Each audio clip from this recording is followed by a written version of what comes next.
Assalamualaikum warahmatullahi wabarakatuh. Selamat siang semuanya. Kami dari Universitas Dian Nusantara, Prodi Manajemen, Fakultas Ekonomi dan Bisnis. Di sini kami ingin presentasikan tugas manajemen strategik yang berjudul makaroni goreng. Perkenalkan, nama saya Muhammad Reza dengan NIM 111201-235. Latar belakang perusahaan. Saat ini usaha di bidang makanan berkembang dengan pesat, terutama usaha makanan ringan. Usaha yang didirikan ini merupakan usaha yang bergerak dalam bidang penjualan makanan ringan berupa makaroni goreng. Makaroni ini dihadirkan dengan berbagai jenis varian rasa, mulai dari rasa barbecue, asin, jagung, balado, black pepper, dan manis. Selain itu, cemilan makaroni ini dijual dengan harga yang terjangkau dan digemari oleh banyak masyarakat. Visi dan misi perusahaan. Visi: menjadikan usaha makaroni goreng ini unggul dalam bidang perdagangan makanan ringan. Misi: menciptakan makaroni dengan berbagai varian rasa, memberikan pelayanan yang terbaik, memberikan kualitas yang terbaik. Perkenalkan, nama saya Hilmi Afandi, NIM saya 11201-231. Tujuan jangka panjang dan jangka pendek perusahaan. Tujuan jangka pendek perusahaan, produk makaroni ini lebih dikenal di masyarakat umum, baik anak-anak, remaja maupun orang tua. Produk makaroni ini dapat dijumpai dengan mudah di toko-toko, warung kecil, kantin sekolah atau kampus. Mempertahankan produk dengan rasa yang lebih enak dan gurih, menambah varian rasa yang lebih banyak. Tujuan jangka panjang perusahaan: membuka lapangan kerja, membuat outlet home industry resmi, membuka toko khusus makanan ringan. Struktur organisasi perusahaan: Putri sebagai owner, Andi sebagai manajer, Friska asisten manajer, Ari supervisor, Amel leader dan staff-staff, Siva staf pendukung, Rian staf pergudangan, Tasya chef, Risa kasir, Tiara pelayan. Penilaian eksternal makro. Lingkungan makro terdiri dari 6 lingkungan yang harus dilihat, yaitu lingkungan demografi, lingkungan ekonomi, lingkungan alam, lingkungan teknologi, lingkungan politik, dan lingkungan budaya. Yang pertama, lingkungan demografis mengacu pada studi tentang populasi manusia. Kedua, lingkungan ekonomi adalah faktor makro yang mempengaruhi daya beli konsumen dan pola pengeluaran. Yang ketiga, lingkungan alam melihatkan sumber daya alam yang dibutuhkan sebagai masukan oleh pemasar atau dipengaruhi oleh kegiatan pemasaran. 4. Lingkungan teknologi menciptakan produk baru, pasar baru, dan peluang pemasaran bagi pemasar. 5. Lingkungan politik dan sosial dapat mempengaruhi keputusan pemasaran. 6. Lingkungan budaya juga mempengaruhi strategi pemasaran perusahaan. Jenis audit perusahaan. Audit internal adalah pemeriksaan secara mendalam terhadap laporan keuangan dari catatan suatu perusahaan bisnis. Pemeriksaan ini dilakukan oleh karyawan perusahaan itu sendiri. Audit eksternal adalah pemeriksaan secara kritis dan independen atas laporan keuangan dan catatan bisnis suatu organisasi perusahaan. Audit eksternal wajib dilakukan oleh badan hukum yang berbeda dari perusahaan.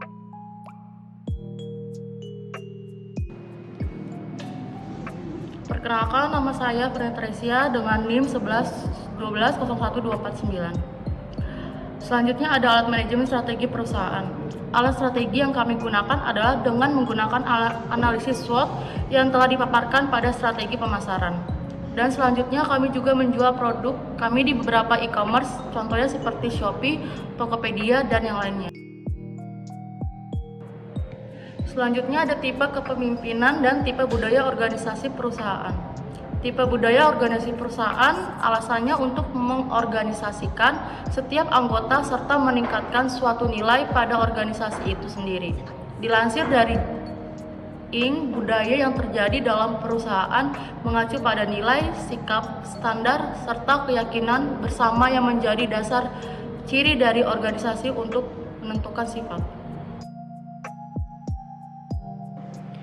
Perkenalkan, nama saya Nanda Eko Tafiani dengan NIM 111201237. Faktor utama internal perusahaan. Faktor internal yang mempengaruhi penetapan harga meliputi pengertian pemasaran dan tujuan pemasaran. Pemasaran merupakan kegiatan pokok yang dilakukan oleh sebuah perusahaan dalam usahanya untuk memperkenalkan dan mengkomunikasikan produk atau jasa yang mereka tawarkan kepada konsumen guna mencapai suatu tujuan. Usaha pemasaran yang baik membutuhkan analisa yang mendalam terhadap konsumen, berhasil tidaknya dalam mencapaikan tujuan tersebut tergantung pada strategi yang telah dibuat dan direncanakan oleh perusahaan agar diperoleh pengertian yang lebih jelas mengenai pemasaran. Ada beberapa definisi pemasaran yang ditemukan oleh beberapa ahli ekonomi. Nah, pada produk ini kita memilih strategi analisis SWOT. Analisis SWOT dapat kita artikan sebagai sebuah teknik perencanaan strategi maupun penyelesaian masalah yang dapat kita gunakan dalam kehidupan sehari-hari, khususnya untuk keperluan bisnis tertentu atau suatu proyek.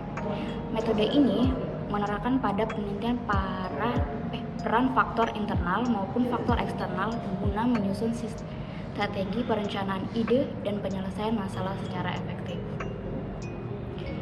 Dengan pemilihan strategi SWOT di perusahaan kami membantu untuk menetapkan prioritas mana saja yang harus didahulukan oleh perusahaan. Tanpa adanya informasi dari analisis SWOT, kita tidak dapat mengetahui potensi pasar, minat dan peluang pasar yang bisa dimanfaatkan. Selain itu, kita dapat mengetahui tingginya tingkat persaingan pasar pada produk atau usaha kita. Maka dari itu, sebelum menjalankan bisnis, kita perlu menganalisis produk atau bisnis kita sendiri. Dan manfaat SWOT bagi perusahaan adalah sebagai strategi penentuan masa dalam keberlangsungan bisnis, di mana sebuah perusahaan menjalankan strategi, yaitu misi, untuk mencapaikan tujuan, yaitu visi perusahaan. Nah, analisis SWOT-nya yaitu strength atau kekuatan sebagai menyediakan berbagai macam varian rasa. Weakness-nya adalah produk yang mudah ditiru dan pemasarannya masih dalam lingkup kecil. Opportunity, harga yang ditawarkan cukup terjangkau, bisa menarik pangsa pasar. Threat-nya, munculnya pesaing yang baru jika produk kita disukai oleh banyak orang. Nah, kaitannya strength dengan opportunity, yaitu dengan harga yang terjangkau dan banyak varian rasa dapat diminati oleh semua kalangan. Kaitan weakness dan opportunity dengan harga yang terjangkau sehingga produk mudah ditiru. Kaitan strength dan threat, yaitu dengan adanya berbagai macam varian rasa yang dapat bersaing dengan persaingan lain. Kaitan weakness dengan threat, yaitu dengan produk yang disukai banyak orang sehingga munculnya produk baru yang lebih unggul. Cukup sekian dari presentasi kami. Kurang lebihnya kami minta maaf. Assalamualaikum warahmatullahi wabarakatuh.